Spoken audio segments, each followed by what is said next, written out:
As soon as he realized this, Peter went to the house of Mary, the mother of John, whose other name was Mark, where many had gathered and were praying.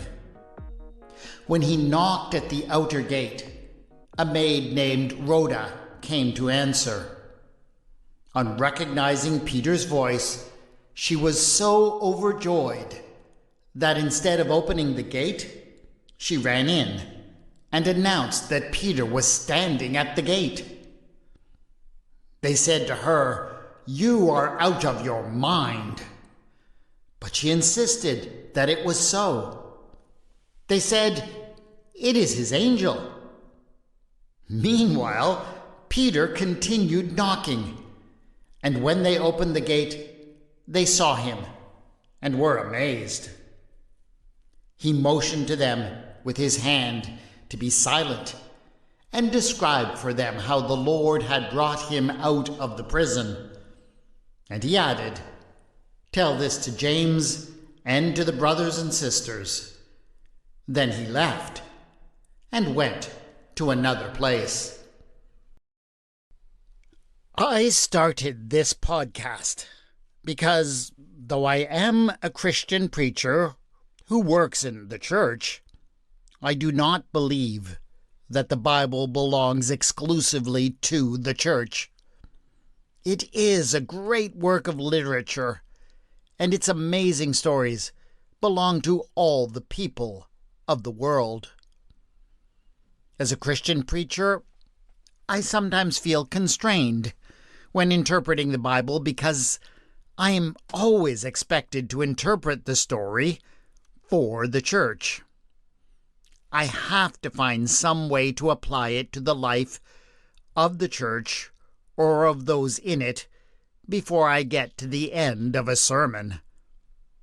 And that is fine. It is an honor to have such a role, in fact. But sometimes I want to just let the Bible story be the Bible story, to let it speak for itself, without me trying to force a certain application.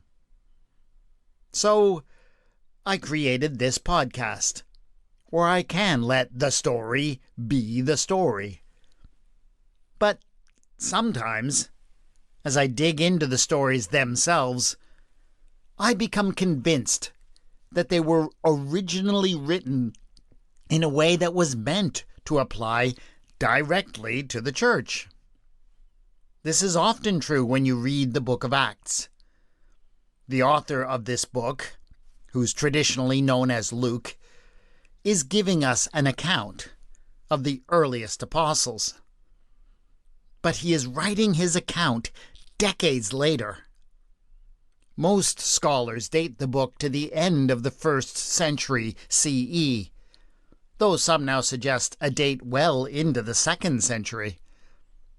And of course, the church in his time is dealing with very different issues than the earliest church did. It is not surprising, therefore, that he often tells his stories in such a way as to address the problems his fellow Christians are having in his own time.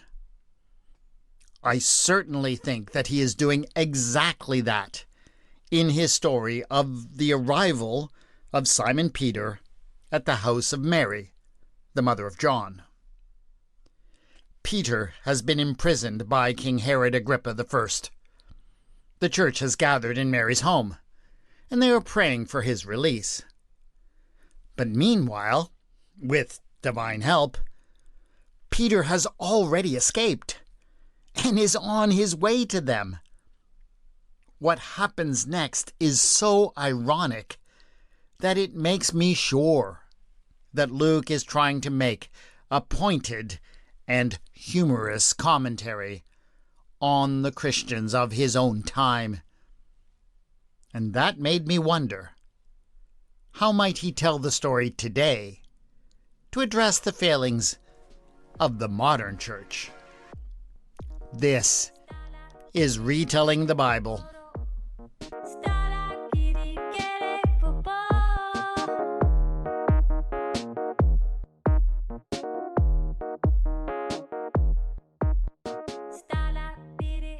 Episode 9.24. Get the door, Rhoda.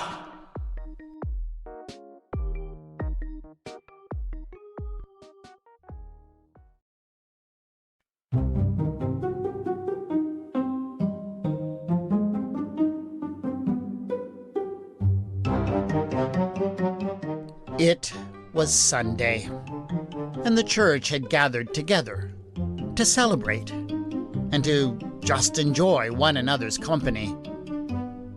But they had also come at a moment when they were feeling a great deal of anxiety for the future.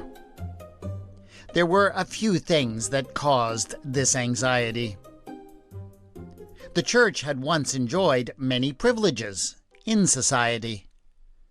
When it had met on Sunday mornings, for example, the society had once cancelled almost all other activities, giving people nothing better to do than to attend church. In addition, the society had often deferred to church leaders and largely adopted the church's moral teachings as its own. But many of these special advantages were no longer extended to the church these days, and the loss of them, while it was not exactly a case of persecution, certainly felt like it to many of them, and it made them worry and fret for the future. Another anxiety was leadership. Perhaps it was a sign of difficult times, and people were just too preoccupied with paying the bills and getting by. But people just weren't stepping forward and offering leadership and support to the church like they once did. And then, of course, there was the other perennial worry: money. They almost hated to admit it, but it was true that the good work of the church required money to be carried out. And, again, because so many seemed to struggle with the bills these days, it did not always appear when they thought it should. That also created anxiety. And so, one of the members stood and began to beseech the Lord. "Oh, Lord, we pray for the church and its many challenges. We recognize that society has turned against us, that they are trying to cancel us, and that nobody even wants to play with us anymore." As I was saying, Lord, no one seems interested in coming into the church anymore, and they've all decided that we are totally irrelevant when it comes to having anything worthwhile to say about the world's problems. But it is them who have decided to make us irrelevant by excluding us from the conversation, by telling us that we can't just have the conversation on our own terms anymore. Oh, Lord, why don't you hear us when we call? Oh, my God! God, it's so hard to pray properly with all these interruptions. You see how hard it is, oh Lord. Why don't you help us?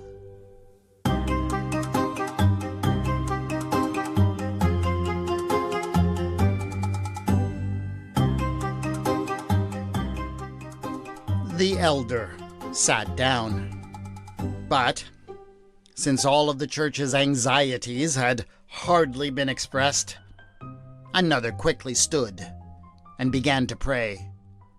"Oh, Lord," she said, "it is sadly true that no one wants to do the work of the church these days. They are all too busy doing other things and playing sports on Sundays. You know, there was a time I say there was a time when people were only too happy to volunteer their time to the church. If only you would send us people, maybe people with young families, who would be able to step forward and volunteer to do the work of the church. That would be so awesome. Oh my... Rhoda! Rhoda! Where are you? Can you please go out to that door and just tell whoever it is who won't stop knocking that we are busy in here, holding our very important prayer meeting because the church is facing many crises. Tell them to leave us in peace. Rhoda was the church custodian. She did a lot of the cleaning and organizing around the place. As part of her job description, she was also supposed to handle matters of security and making sure that the doors were opened when they needed to be opened and locked when they needed to be locked. But since she was effectively the only employee of the church, they tended to look to her for all kinds of other things. She made sure that everything was set up for important prayer meetings like this one. She often answered the phones. So, yes, of course, she was the one that they asked to take care of any sort of disturbance. She was the one who had to go to the door. But meanwhile, the good people of the church continued in their prayers.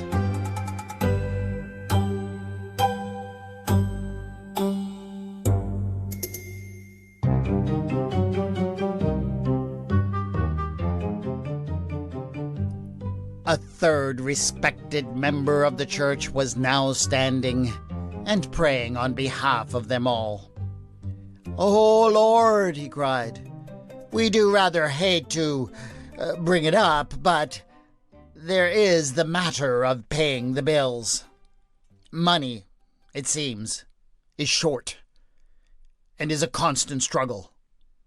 If only you would see fit to provide a little boost for the old bank account. Just make it so that we don't have to constantly worry about keeping the lights on and the heat going. That would be really nice." At least the prayer went something like that. But honestly, people were kind of distracted by the disturbance at the door. They couldn't help but listen as Rhoda's feet shuffled towards the door. And then there was this odd, semi-whispered discussion that none of them could make out the content of. They could pick up on the emotions of it, though, and were surprised to hear how excited Rhoda seemed to become at the muffled responses of whomever was on the other side of the door. Just as the latest designated prayer wound up a very sophisticated prayer request for an excellent return on all the church's investments, he was very annoyed to be interrupted by the sound of Rhoda running back into the sanctuary. "They're here! They're here!" she cried. "All of the answers to all of your prayers have been standing just outside the door and knocking all this time. Do you think I should let them in?"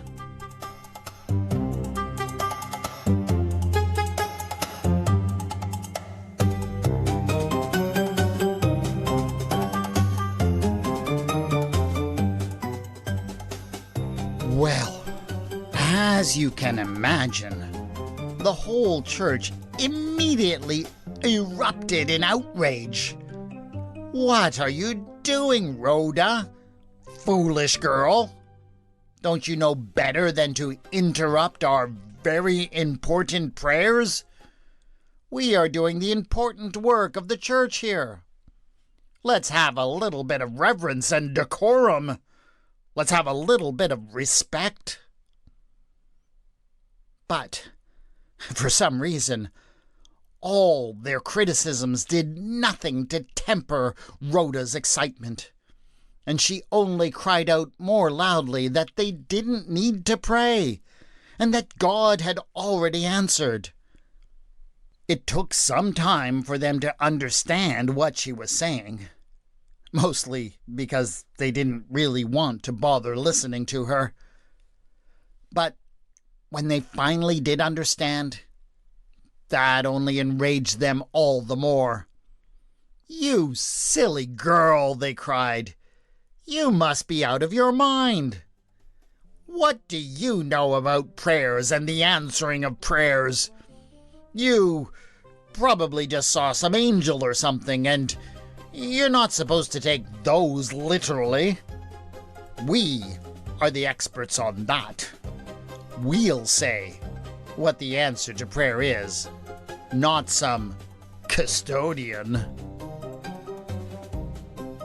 And so, Rhoda left them. What was she supposed to do? She went out and met with the one who had been knocking at the door. And as for the members of the church, I guess that the last thing I heard was that they were still praying to God to save their church.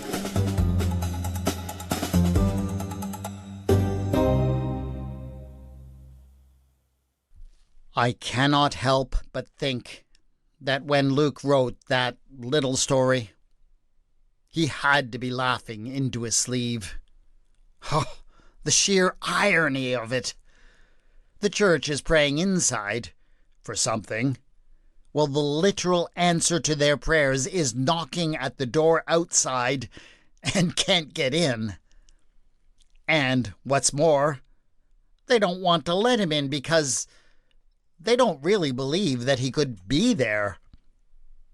It is an amusing situation, but one that he surely meant to shine a light on the shortcomings and the lack of faith of the church in his own day. But, like all good Bible stories, it doesn't just apply to that one time. I would even say that it is applied to the church again and again throughout its long history. Over the centuries, the church has found itself in crisis again and again, and it has responded by praying and imploring God for salvation. And I guess that we have to admit that God has always sent that salvation for the church.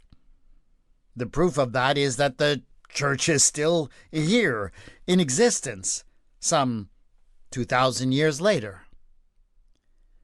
But here is the odd thing. Often the salvation of the church was knocking on the door.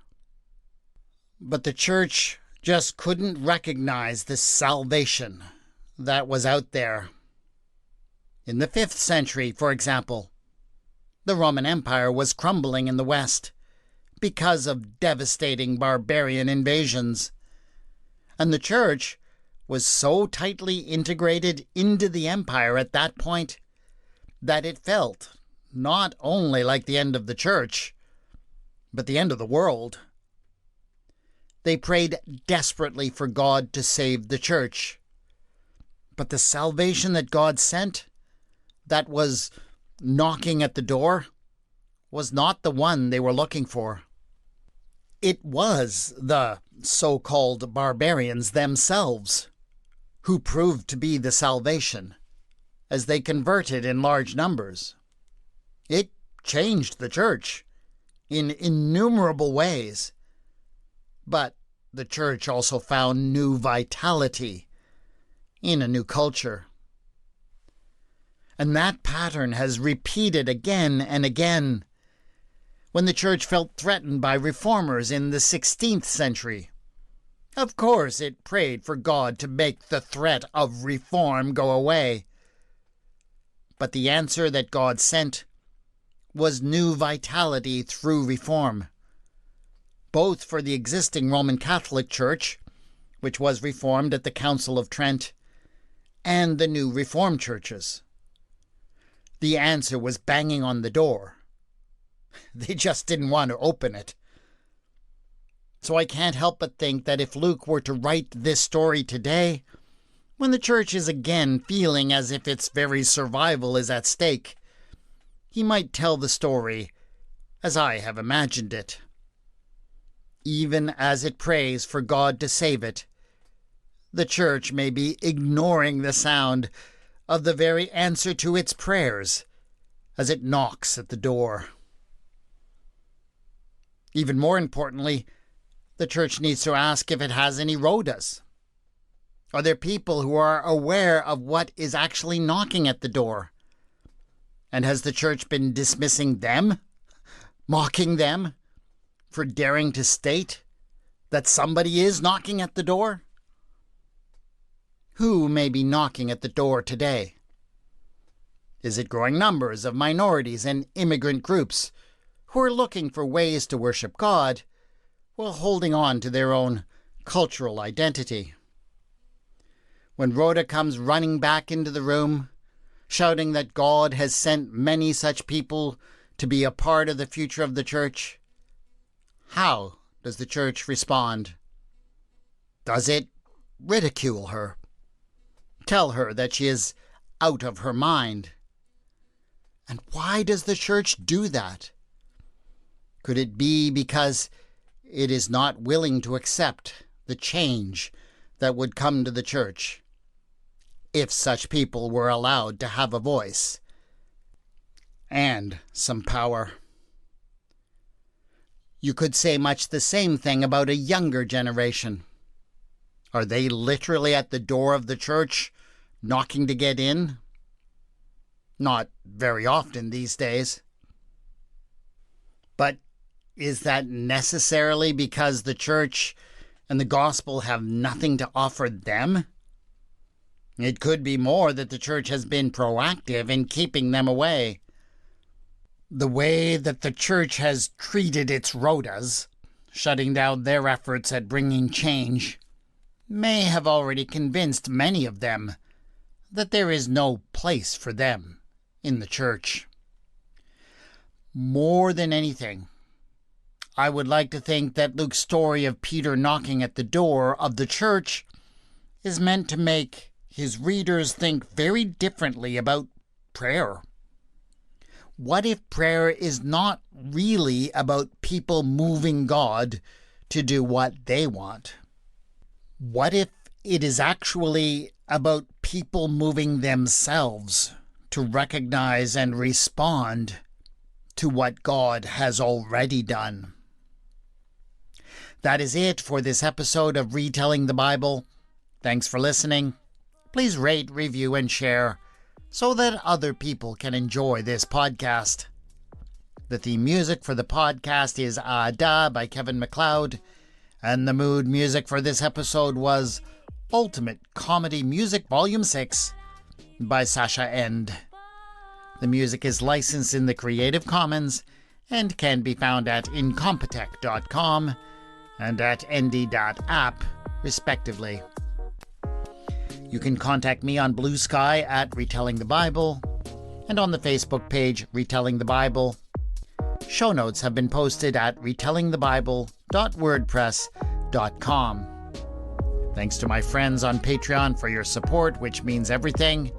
Go to patreon.com/retellingthebible to join them in supporting this podcast. This is Retelling the Bible, and I have been your storyteller, W. Scott McCandless.